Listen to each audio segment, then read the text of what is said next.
ഏറ്റവും പ്രിയപ്പെട്ടവരെ, ഞാൻ ഒരുപാട് ഇംഗ്ലീഷ് ബുക്സ് വായിക്കുന്ന ആളാണ്. ഒരുപാട് നോവലുകൾ വായിക്കും. അതെങ്ങനെയാണെന്ന് വെച്ചാൽ കിട്ടിക്കഴിഞ്ഞാൽ അപ്പം തന്നെ വായിക്കാനിരിക്കും. ഒരു രാത്രി ഞാൻ ഉറങ്ങാതെ ഇരുന്ന് വായിച്ച് പിറ്റേ ദിവസത്തേക്ക് അത് തീർക്കും. എനിക്ക് ക്ഷമിക്കാനേ പറ്റില്ല. എന്താ അടുത്ത ചാപ്റ്റർ എന്തെങ്കിലും ഭയങ്കരമായിട്ട് ആൻസൈറ്റി അയ്യോ ഇനി എന്ത് സംഭവിക്കും.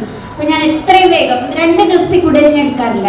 എത്ര വലിയ നോവലാണെങ്കിൽ എങ്ങനെയെങ്കിലും ഞാൻ വായിച്ചു തീർക്കും, ഉറക്കമൊക്കെ ഒഴിച്ചിട്ട്. ഞാനപ്പോൾ സഞ്ജീവ് ഇങ്ങനെ ഒരു പരിപാടിയെ പറ്റി പറഞ്ഞപ്പോൾ ഞാൻ വായിക്കാതെ വരാൻ പറ്റില്ല, ഭാസ്കരൻ സാർ ഇവിടെ പറഞ്ഞ പോലെ. അപ്പോൾ വായിക്കാൻ വേണ്ടി ഞാനത് എടുത്തു. PDF അയച്ചു തന്നു. മൊബൈലിലാണ് വായിക്കുന്നത്, കുറച്ച് ബുദ്ധിമുട്ടാണ്. എടുത്തു. പക്ഷെ എനിക്കത് ഒരു 3 ചാപ്റ്ററിൽ കൂടുതൽ എനിക്ക് മുമ്പോട്ട് പോകാൻ പറ്റിയില്ല. കാരണം അത്രയും ടഫായിട്ടുള്ള ഇംഗ്ലീഷ് വൊക്കാബുലറിയാണ് അദ്ദേഹം ഉപയോഗിച്ചിരിക്കുന്നത്. എനിക്ക് പലപ്പോഴും അത് ഗൂഗിൾ ചെയ്തിട്ട് നോക്കേണ്ടി വന്നു മീനിങ്. കാരണം നമ്മൾ വിചാരിക്കുന്ന, ഭാസ്കരൻ സാർ പറഞ്ഞതിനെ ഞാൻ 100% എൻഡോസ് ചെയ്യാം. നമ്മൾ വിചാരിക്കുന്ന മീനിങ്, നോർമൽ മീനിങ്ങിലല്ല സഞ്ജീവ് അവിടെ, ആ കോണ്ടെക്സ്റ്റിലല്ല സഞ്ജീവ് ആ വാക്ക് ഉപയോഗിച്ചിരിക്കുന്നത്. അപ്പോൾ നമ്മളത് ഡിക്ഷണറിക്ക് പകരം ഇപ്പോൾ ഗൂഗിൾ ചെയ്യാണ്. ഗൂഗിൾ ചെയ്തിട്ട് അതിൻ്റെ എല്ലാ മീനിങ്സും കുറേ പലതരം മീനിങ്സ് കൊടുത്ത് ചിലപ്പോൾ ഏറ്റവും അടിവരെ പോയിട്ടാണ് ഇതുമായിട്ട് റിലേറ്റ് ചെയ്യുന്ന ഒരു മീനിങ് നമ്മൾ കണ്ടെത്തുന്നത്. അപ്പം ഞാനൊരു 4-5 ദിവസം കൊണ്ടാണ് വായിച്ചിട്ടുള്ളൂ. ഇപ്പോഴും ഞാൻ അത്ര തറവായിട്ട് ഞാൻ വായിച്ചിട്ടില്ല. പക്ഷെ ഇത്രയും ഭയങ്കരമായിട്ട് എൻജോയ് ചെയ്ത്, കാരണം നമ്മുടെ പഠനകാലത്തെയും കൂടി റിലേറ്റ് ചെയ്ത്, കൂടുതലായിട്ടും വെള്ളായണിയിൽ അദ്ദേഹം ഞങ്ങളെല്ലാവരും ഒരുമിച്ച് സ്പെൻഡ് ചെയ്ത 4 വർഷത്തെ ഓർമ്മകളാണ് ഇപ്പോഴത്തെ പ്രസൻറ്റുമായിട്ട്. അത് ഞാൻ ശ്രദ്ധിച്ചു. എല്ലാം ഇപ്പോഴത്തെ പ്രസൻറ്റ് ആയിട്ട് റിലേറ്റ് ചെയ്തിട്ടാണ് അദ്ദേഹം എല്ലാ കാര്യങ്ങളും പറഞ്ഞിരിക്കുന്നത്. അപ്പം നമുക്കും അത് റിലേറ്റ് ചെയ്യാൻ പറ്റുന്നതുകൊണ്ട് ഭയങ്കര താല്പര്യത്തോടെയാണ് വായിച്ചത്. ഒന്ന് ഓടിച്ച് വായിച്ചിട്ടേ ഉള്ളൂ. അപ്പോൾ സമയക്കുറവുകൊണ്ട് ഞാൻ അധികം സംസാരിക്കുന്നില്ല. ഞാൻ സഞ്ജീവിനെ പറ്റി ജസ്റ്റ് 2 സെൻറ്റൻസ് പറയാം. ബുക്കിനെ പറ്റിയും 2 സെൻറ്റൻസ് പറയാം. സഞ്ജീവിനെ പറ്റി പറയാനുള്ളത്, എൻ്റെ ഈ കഴിവുകളെ പറ്റിയൊന്നും ഞങ്ങൾ അറിഞ്ഞിട്ടേ ഇല്ല. അപ്പോൾ സഞ്ജീവ് എന്നൊരു പേര് ഇപ്പോഴും എൻ്റെ മുമ്പിൽ വരുമ്പോൾ എനിക്ക് സഞ്ജീവ് ഒറ്റയ്ക്കല്ല വരുന്നത്, കൂടെ സാജനുണ്ട്.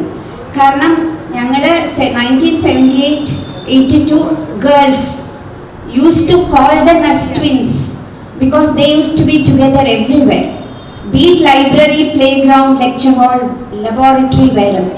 എല്ലായ്പ്പോഴും 2 പേരും ഒരുമിച്ചേ കാണാറുള്ളൂ. അപ്പം ഞങ്ങൾ എപ്പോഴും ഇവരെ ട്വിൻസ് എന്നാണ് പറഞ്ഞിരുന്നത്.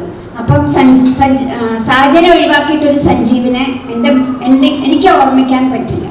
അപ്പം സാജനെ ഞാൻ അനുമോദിക്കുകയാണ്. കാരണം സാജൻ്റെ ഒരുപാട് പ്രേരണ ഇതിൻ്റെ പുറകിലുണ്ടെന്ന് ബുക്കിൽ തന്നെ പറഞ്ഞിട്ടുണ്ട്. സാജനെ ഓർമ്മിക്കുന്നു.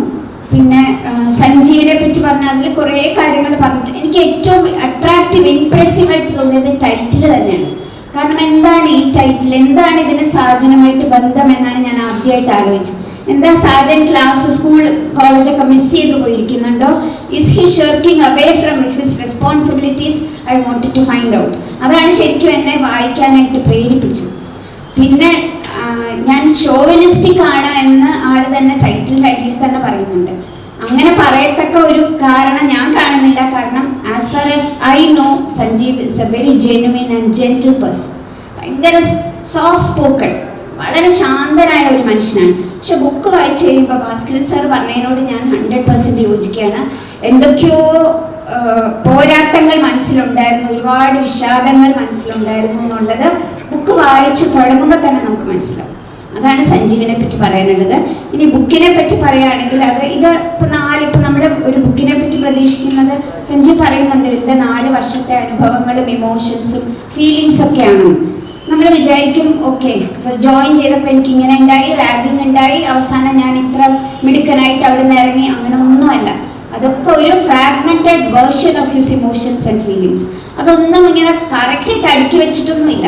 തോന്നുന്നത് അത് വന്ന ഫീലിങ്സ് അതേപോലെ എഴുതിയിരിക്കണം. അതൊരു ഭയങ്കര നല്ലൊരു പ്രസൻറ്റേഷനായിട്ടാണ് എനിക്ക് ബുക്ക് വായിച്ചപ്പോൾ തോന്നിയത്.